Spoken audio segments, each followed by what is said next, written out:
How's it going, everybody? Welcome to the channel. As always, if you enjoyed the video, don't forget to hit that like and subscribe. It helps out me a ton. You guys get plenty of fun stuff, not just Ayashimon. We cover plenty of manga on the channel, so stick around, check it out, see if anything else catches your interest. And with that being said, we gotta hurry up and get into the Chapter 7 review, because I'm already like 3 days late, and I hate doing that. I almost never do that. So yeah, getting into it, we start off the chapter with Ten and Urara. And basically, Ten's just like, so are you comfy? Do you like the place? And Yura is, which I'm probably just going to shorten her name from now on to U-R-A instead of U-R-A-R-A, because I'm terrible at pronouncing that R-A repeat thing. So, yeah, anyway, she's sitting there and she's like, no, I'm not comfortable in an abandoned, rundown bar. Who would be comfortable here? But we'll make the best of it. It'll work as a good hiding spot. That take did not age very well. But with that being said, she's also talking to the guys that, well, were from the gang that we just beat up. The patsies, whatever. Yeah, and she's like, well, it's so helpful having nice, strong, manly Ayashimon like you guys around, and they're all just like, well, yeah, anytime, thank you, sure, yeah, me, manly, whoop, yeah. So anyway, immediately after she pumps their heads up, she turns around and goes, is that dust? Do you idiots even know how to clean? What is wrong with you? Who taught you? Are you 2? Really? Are you a 2-year-old? Seriously? So yeah, immediately 180. That was hilarious. But anyway, Ten ends up asking, he's like, where's Big Bro at anyway? Talking about Madara. And yeah, he's over there just reading manga, and he basically looks exactly like me when I read a chapter and get ready to do a review.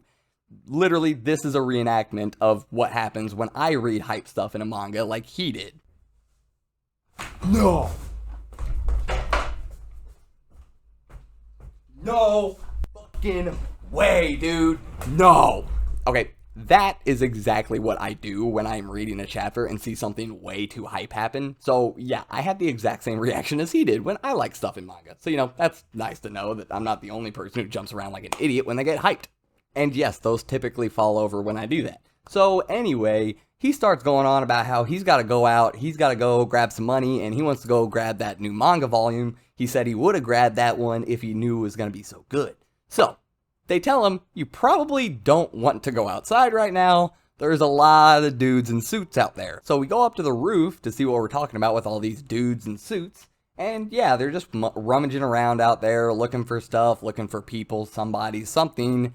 And Yura actually takes a piece of hair out of her head and like loops it around into a loop and then like looks through it like a telescope. So that's an interesting little power. It's kind of neat, turning hair into binoculars. Cool. Anyway, yeah, she notices a little pin on a dude's jacket, and it's the pen, the symbol of the Enma Syndicate. So she knows who these people are, and they're like, all right, we're just going to chill up here, not worry about it, we'll be all right, they'll move on. And Ten even says that, yeah, they can't be doing anything wild, that all of the gangs have kept each other in check. If somebody goes out and makes a fuss, makes us think about something, does something big, it'll start a war. As soon as he says this, we immediately see a member of the Enma Syndicate stabbing a member of another gang in the forehead. Technically, he wasn't from another gang, he was backed by another gang, but she stabbed him in, like, the forehead, okay? I probably just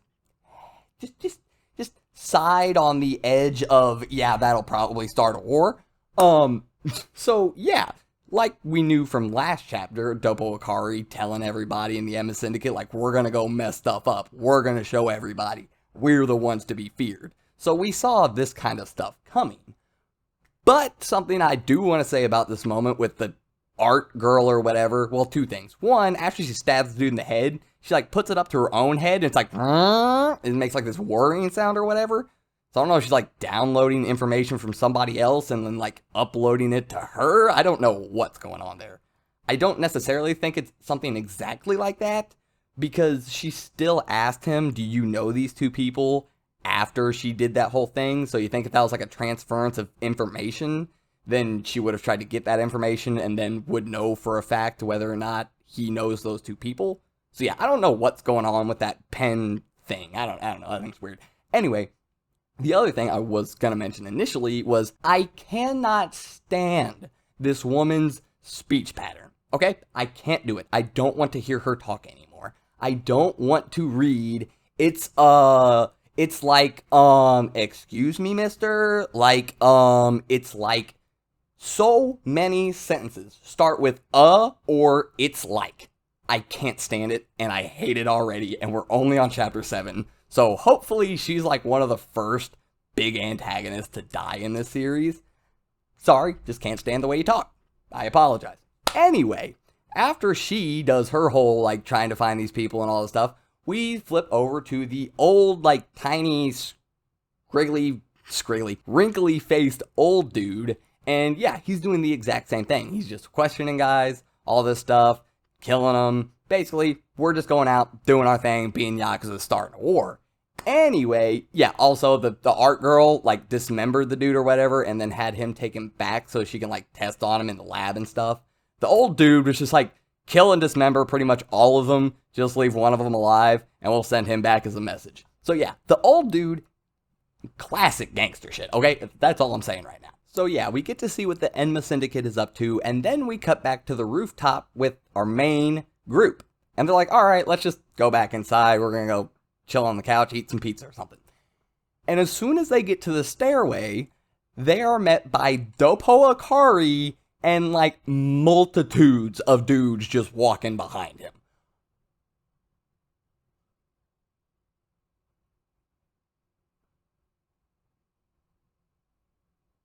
What? Excuse me. What? Chapter 7, and this dude's just like, oh, hey, how's it going? That's not okay. This is not okay. So immediately, Yura's on the back foot. She's just like, what the going on here? Immediately, Dopo Akari can tell that she's not being truthful. He can see the looks on her face, running through her face. He even at one point tells her to look at his car because he redid the interior and he was very picky about it. We look down at the car, and Hashihime is in the interior of the car.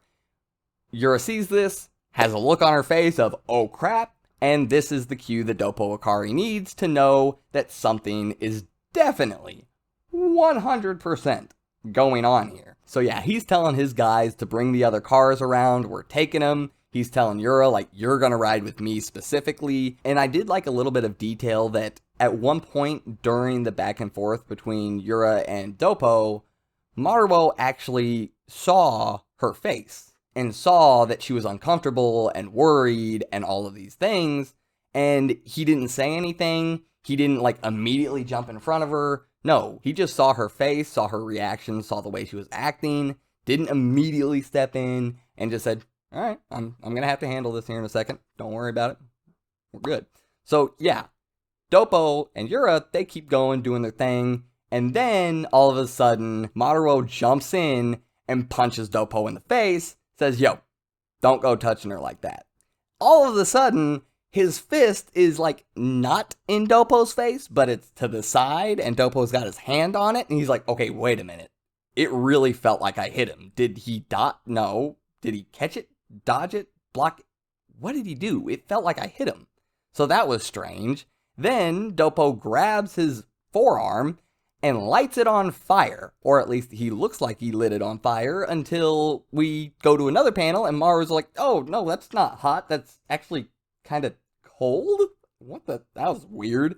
So yeah, I've already seen a couple people talking about Dopo maybe having like inverse type abilities, so whatever happens or would happen or whatever it is gets reversed. So punch landed turns to punch didn't land. Fire, heat turns to ice, cold. Those types of things. The inverse of whatever it is. So yeah, considering we've just seen two things turn out to be the opposite of what we initially thought they were, I'd say that is a pretty good guess to go with the whole like inverse type thing. Now, manga could pull all kinds of crazy things and do whatever they want, so yeah, not 100%, but yeah, a good guess. Let's go ahead and start with that. Anyway, this pretty much ends off the chapter. After this, Dopo's like, yeah, you know what, maybe the girl's all we need. I don't really care about a human, even if they are pretty strong for a human. I don't really need it. This guy's kind of getting on my nerves, so yeah, I'm just gonna kill him. Maruo is like, oh, a real fight. This is exactly what I've been looking for. This is gonna be good. And I don't know who the speech bubble came from, probably literally everyone in attendance, but it just says, Seriously? Yes, seriously. This is what our guy does. He's a goofball. But we love him for it. So yeah, anyway, I hope you guys enjoyed. If you did, don't forget to hit that like and subscribe. And I'll see you guys next time. I'm out.